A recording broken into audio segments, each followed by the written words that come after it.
course. Antonius, Caesar, my lord. forget not in your speed, Antonius, to touch Calpurnia. Or, as our elders say, the Baron, touched in this holy chase, take off their sterile curves. I shall remember. When Caesar says do this, it is performed. Set on and in no ceremony out. Caesar! Ha! Who calls? Bid every noise be still.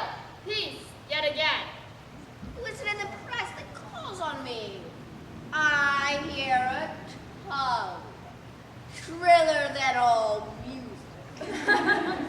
Cries Caesar, speak. Caesar's turn to hear. Beware the Ides of March. What man is that? This servant beware the eyes of March. Set him before me. Let me see his face. Fellow, come from the throng. Look upon Caesar. What say'st thou to me now? Speak once again. Beware the Ides of March. He is a dreamer. Let us leave him. Pass.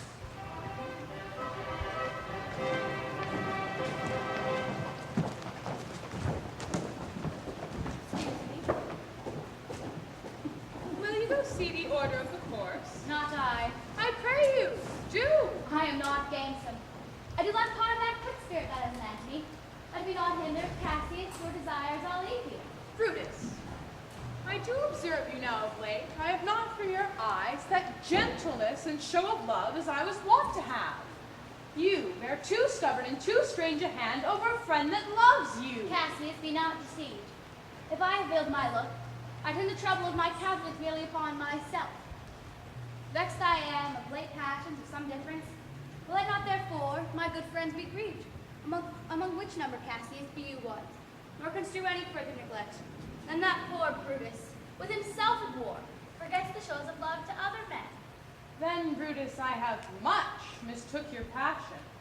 By these whereof this breast of mine hath fair thoughts of great value, worthy cogitation. But tell me, good Brutus, can you see your face? No, Cassius, for the eye sees not itself, but by reflection, by some other things. 'Tis just. And it is very much lamented, Brutus, that you have no such mirrors as will turn your hidden worthiness into your eye, that you might see your shadow. I have heard where many of the best respect in Rome, except immortal Caesar, speaking of Brutus and groaning under this age's yoke, have wished that the noble Brutus had his eyes. Into what dangers would you lead me, Cassius? That you'd have me seek into myself for that which is not in me. Therefore, good Brutus, be prepared to hear. And since you know you cannot see so well as by reflection, I, your glass, will modestly discover to yourself that of yourself which you yet know not of. What means the shouting? I do fear the people choose Caesar for their king. Aye, do you fear it? Then must I think you would not have it so. I would not, Cassius, yet I love him well. But wherefore do you hold me here so long? What is it that you wish to impart to me? If it be aught for the general good, that honor in one eye and death is the other, and I will look on both indifferently. I know that virtue to be in you, Brutus, as well as I do know your outward favor. Well, honor is the subject of my story.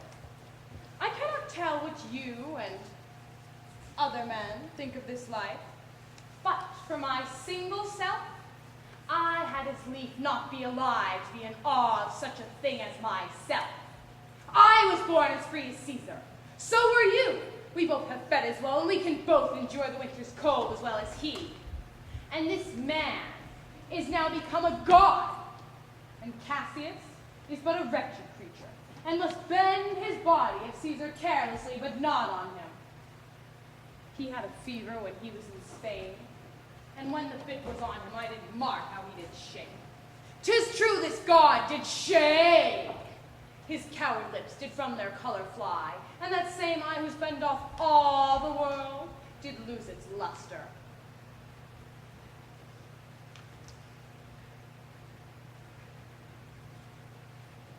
I did hear him groan. Aye, and that tongue of his that bade the Romans mark him and write his speeches in their books? Alas, he cried, give me some drink, Titinius, as a sick girl. Ye gods, it doth amaze me that a man of such a feeble temper should so get the start of the majestic world and bear the palm alone. Another general shout. I do fear that these applauses are for some new honors heaped upon Caesar. Why, man, he doth bestride the narrow world like a colossus, and we petty men walk under his feet and look about to find ourselves dishonorable graves. Men at some times are the masters of their fates. The fault, dear Brutus, is not in our stars, but in ourselves that we are underlings. Brutus and Caesar. What should be in that? Caesar. Why should that name be sounded more than yours?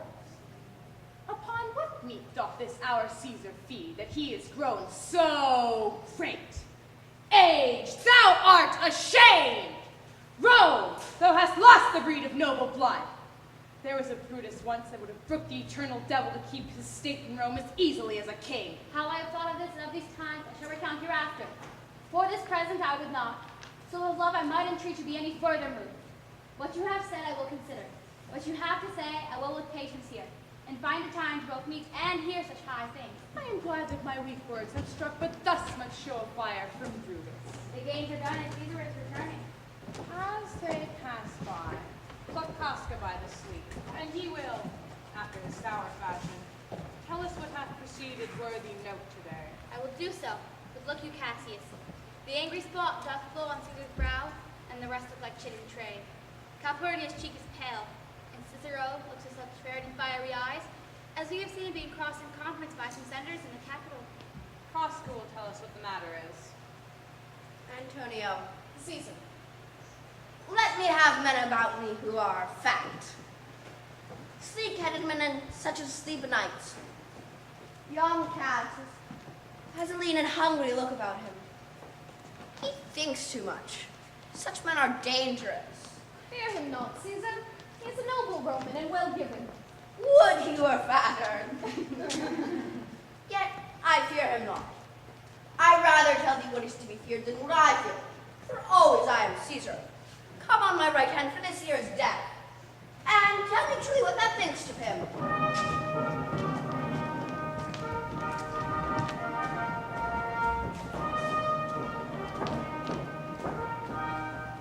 You pulled me by the cloak. Would you speak with me? Aye, Casca, tell us without chance that Caesar looks so sad.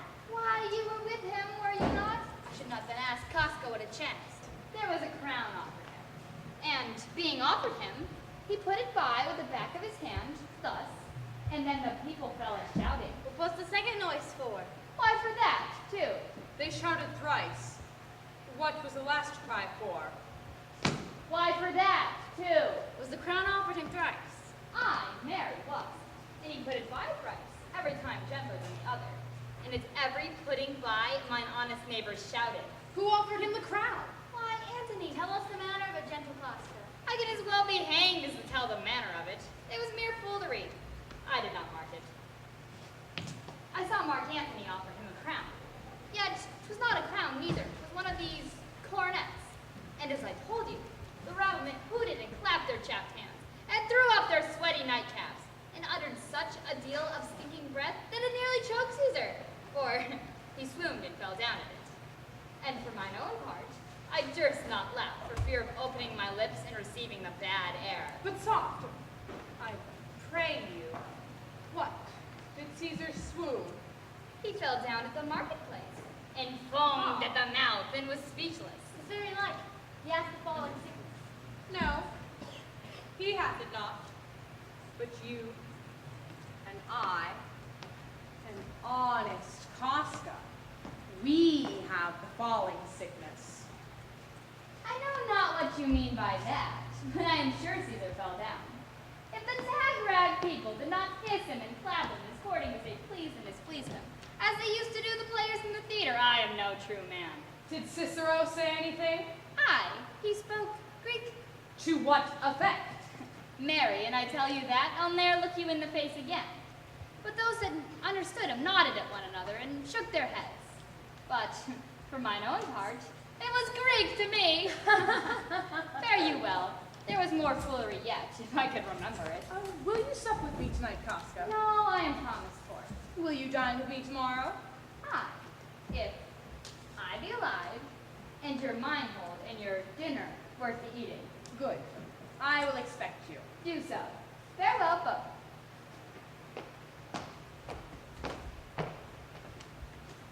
What a blunt fellow was this Crown to be. He was a quick metal when he was in school. So is he now, in execution of any bold or noble enterprise. However, he puts on this tardy form.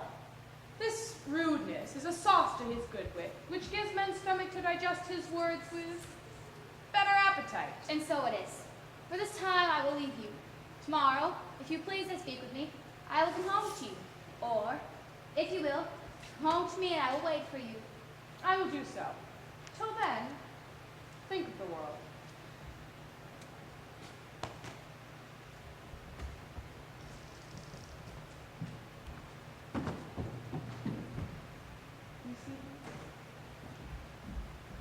Well, Brutus, thou art noble. Yet I see thy honorable medal may be wrought from that it is disposed. Therefore it is meet that noble minds keep ever with their likes. For who's so firm that cannot be seduced? You, and you, and you.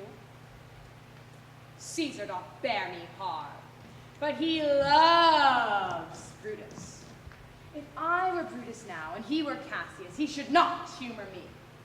I will this night, in at his window throw, in several hands, as if they came from several citizens, writings, all tending to the great opinion that Rome holds of his name, wherein obscurely Caesar's ambition shall be glanced at.